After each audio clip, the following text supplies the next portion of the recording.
한 점의 오리가 도시의 역사가 되는 순간이 있다고 합니다. 오늘은 그 한 점을 따라 베이징의 궁궐, 연회부터 길거리 굽는 화덕까지 베이징 덕의 숨은 이야기들을 하나씩 꺼내보겠습니다. 편안하게 따라오세요. 1. 베이징 덕의 역사와 기원. 베이징 덕은 중국 전역의 오리오리 전통 위에 북방의 대형 화덕 기술과 궁중, 의뢰조리법이 결합되며 발전한 음식입니다. 오늘날의 이름과 형태는 명청대 이후 궁중민간상업화 과정을 거치며 확립되었고, 단일 지역 출처보다는 여러 지역 문화의 융합 결과로 보는 시각이 일반적입니다. 고대에서 송대 이전, 오리를 잡아 굽거나 염장 삶아 먹는 관습은 아주 오래전부터 있었습니다. 이 시기 문헌과 풍속 기록은 주로 단순한 구이나 염장 형태를 보여주며, 지금처럼 얇은 껍질과 촉촉한 속을 의도적으로 만드는 정교한 공정은 아직 정립되지 않았습니다. 원명대. 북방의 화덕과 굽기 기술, 그리고 궁중 요리 전통이 점차 결합되면서 구이오리의 개념이 뚜렷해지기 시작했습니다. 베이징이 정치문화 중심으로 부상하면서 여러 지역의 조리법이 모였고, 통구이 방식과 표면 처리 기술이 발전한 시기입니다. 청대. 궁중 연회와 의뢰 음식으로서 오리구이 기술이 더욱 정교해졌습니다. 이 시기에 베이징식 구이오리의 형태와 의례적 서빙 방식이 굳어진 전승이 전해지며 궁중에서의 명성으로 대중적 인지도가 올라가기 시작했습니다. 근대 19세기 말이 10세기 초, 전통적으로 궁중이나 가정에서 행해지던 조리 방식이 상업화되어 전문 식당들이 등장했습니다. 전치덕 같은 베이징 오리 전문점이 생기면서 베이징 덕은 레스토랑 음식으로 널리 알려졌고, 외국인 접촉을 통해 피킹덕이라는 이름으로 국제무대에도 소개되었습니다. 20세기 중반 이후 국빈 만찬과 외교 무대에서 자주 제공되면서 베이징을 대표하는 음식으로 자리 잡았습니다. 동시에 조리서빙의 표준화와 프랜차이즈화가 진행되어 대중성과 관광상품으로서의 가치가 강화되었습니다. 베이징 덕의 사회정치적 의미와 상징성. 한 접시에 담긴 권력과 환대. 베이징 덕은 단순한 음식이 아니라 권력의 연출이자 문화적 메시지를 전달하는 도구로 기능해왔습니다. 역사적으로 궁중 연회에서 의례적으로 사용되며 환대의 상징이 되었고, 현대에는 외교 관광 브랜딩 무대에서 베이징의 정체성을 드러내는 수단으로 자리 잡았습니다. 황실과 의례 환대의 기술.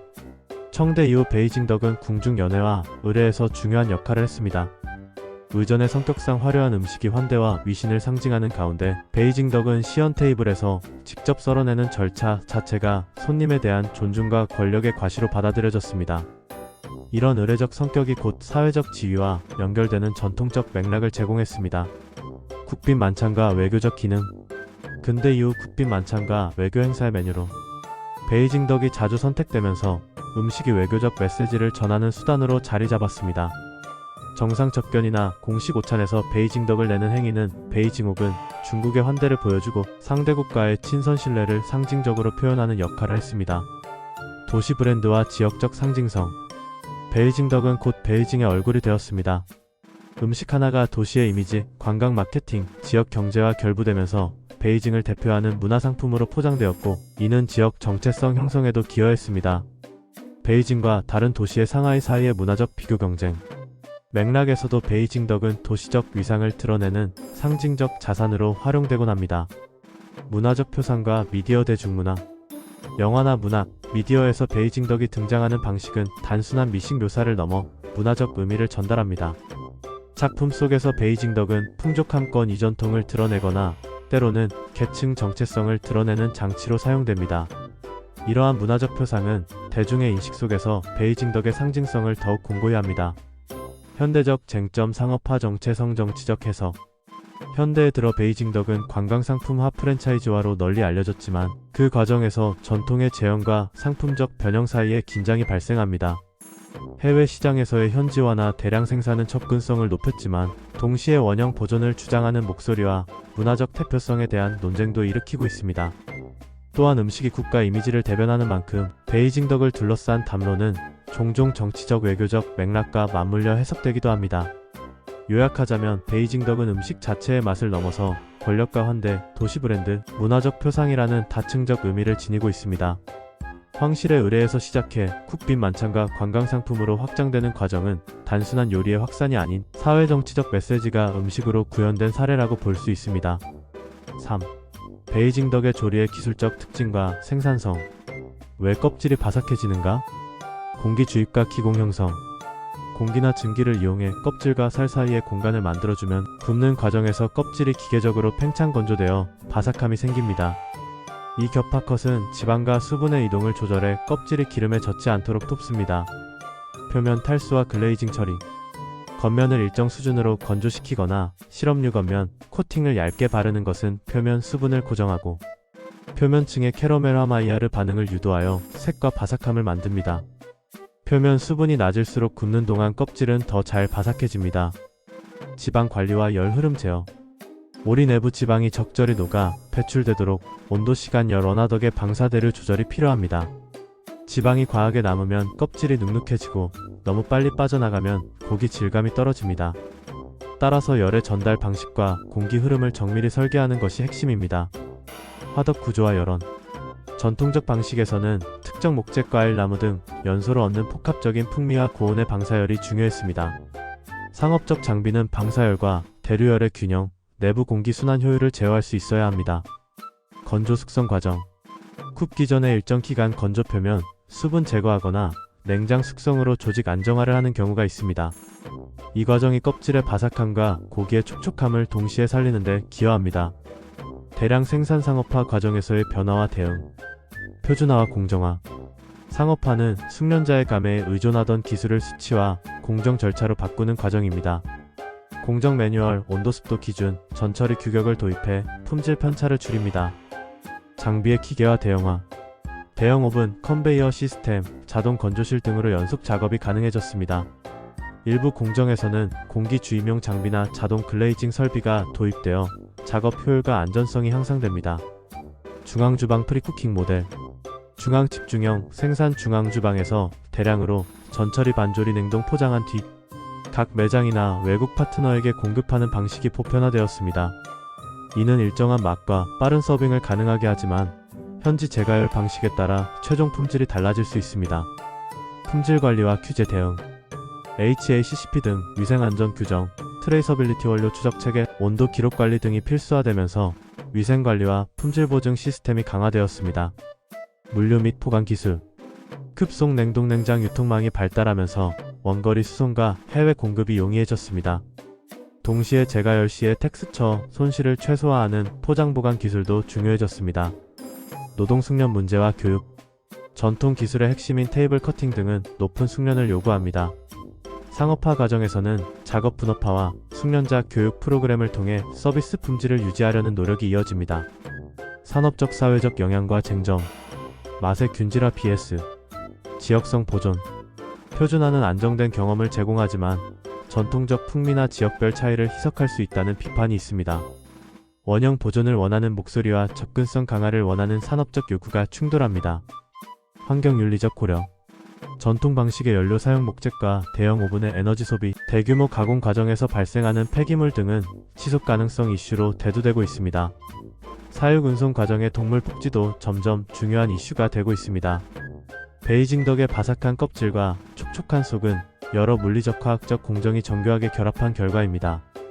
상업화는 이 기술을 표준화 기계화하면서 생산성 접근성을 크게 높였으나 원형 보존 품질, 유지환경적 책임과 같은 새로운 과제를 남겼습니다. 4. 베이징 덕 의제공 방식과 식탁 문화. 테이블에서의 서빙쇼이자 환대의 퍼포먼스. 베이징 덕은 단순한 음식 제공을 넘어 손님을 위한 연출입니다. 전통적으로는 한 마리를 통째로 구워 손님 앞에서 즉석으로 썰어내는 방식이 선호되는데 이 과정 자체가 환대의 의례로 여겨집니다. 셰프가 테이블 사이에서 오리를 섬세하게 썰어 보이면 손님들은 그 과정을 구경하며 기대감과 신뢰를 느끼게 됩니다. 공식 연회나 외교 만찬에서는 이 시연이 곧 호의와 위신을 나타내는 비언어적 메시지가 되기도 합니다. 썰기와 배분 얇게 그리고 공평하게. 기본 원칙은 얇게 썰어 여러 사람과 나누기입니다. 보통 껍질 위주로 얇게 썰어내어 한 점의 껍질과 적절한 살코기를 전병이나 만두피에 싸서 제공합니다. 이 방식은 한 조각을 여러 사람이 나눠 먹기보다 각자 여러 가지 맛을 조금씩 경험하도록 돕고 공동체적 식사의 성격을 강화합니다. 손님 많은 자리에서는 썰어내는 순서와 배분이 중요해서 손님, 우선순위 연장자 귀빈 등에 따라 먼저 권하는 관습이 남아 있습니다. 소스 전병 야채의 조화 감각적 균형 만들기. 베이징 덕은 여러 부재료와 함께 먹을 때 진가가 드러납니다. 달콤하고 약간 짭짤한 소스 오이신 소스 성격의 소스가 껍질의 바삭함과 살의 고소함을 연결해주고 얇은 전병은 말거나 싸먹기 좋게 텍스처를 보완합니다. 파채와 오이는 기름진 맛을 정리해주는 신선한 요소로서 필수적입니다. 이 조합은 각 요소가 단독으로 강하게 존재하기보다 서로 보완하면서 한 입의 완성을 만들어내는 방식입니다. 식사 예절과 경험적 즐기는 방법, 권하는 방식과 문화적 의미.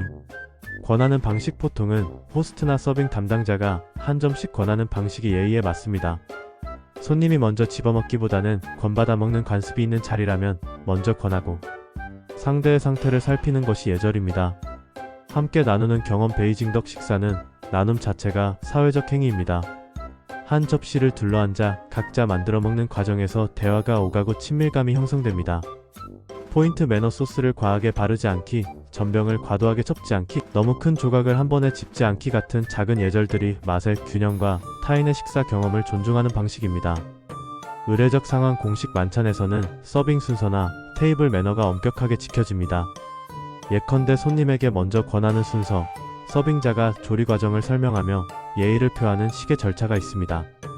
이러한 절차는 단순한 식사 행위를 환대의 의례로 격상시킵니다. 문화적 맥락. 맛의 공유가 곧 사회적 메시지.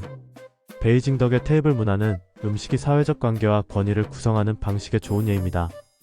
테이블에서의 시연과 나눔은 호의와 존중을 표현하고 누가 먼저 먹는지, 어떻게 권하는지는 관계의 서열과 친밀도를 드러냅니다. 관광과 미식 문화가 발달하면서 이 경험은 체험으로 포장되어 문화상품으로 소비되기도 하고 동시에 전통적 의미를 보존하려는 노력과 상업적 편의성 간의 균형 문제가 제기되기도 합니다. 베이징 덕의 현대적 변형과 글로벌화. 전통 전문점의 역할과 브랜드화. 전통 전문점은 베이징 덕을 관광과 외교의 상징으로 굳힌 주체입니다. 오랜 역사와 의례성을 강조하는 전통 브랜드는 고객에게 시각적 체험적 가치를 제공하면서 관광상품으로서의 위상을 쌓아왔습니다. 전통 전문점의 인지도는 곧 도시 이미지와도 연결되어 많은 관광객이 베이징에 갔으면 반드시 먹어야 할 경험으로 인식하게 만들었습니다. 현대 레스토랑의 재해석과 창의적 변주. 동시에 현대 레스토랑과 파인다이닝은 베이징 덕을 재해석해 새로운 미식 경험으로 제시하고 있습니다. 전통의 핵심 요소 바삭한 껍질, 테이블 커팅 등은 유지하되 플레이팅 소스, 구성 서빙 방식에서 현대적 감각을 더씹혀 경험의 고급화를 시도합니다. 일부 레스토랑은 지역 재료나 분자 요리 기법을 접목해 미식가층에게 어필하며 이는 베이징 덕의 문화적 범위를 확장시키는 역할을 합니다. 해외화 과정. 현지화와 표준화의 병행. 베이징 덕의 해외 진출은 두 갈래로 진행됩니다. 하나는 가능한 한 원형을 보존하려는 접근으로 전통 서빙과 조리법을 그대로 재현해 현지인에게 진짜 베이징의 맛을 체험하게 하는 방식입니다. 다른 하나는 현지 식재료 식문화에 맞춰 변형하는 접근으로 재료 대체나 간편화된 서빙, 현지인의 입맛에 맞춘 소스 계량 등이 대표적입니다. 이 과정에서 브랜드는 표준화된 제품 프리쿠킹, 반조리 형태 등을 통해 안정적 공급망을 확보하기도 합니다. 피평가. 논쟁. 진정성 vs 접근성. 해외화와 대중화는 장점만 있는 것은 아닙니다.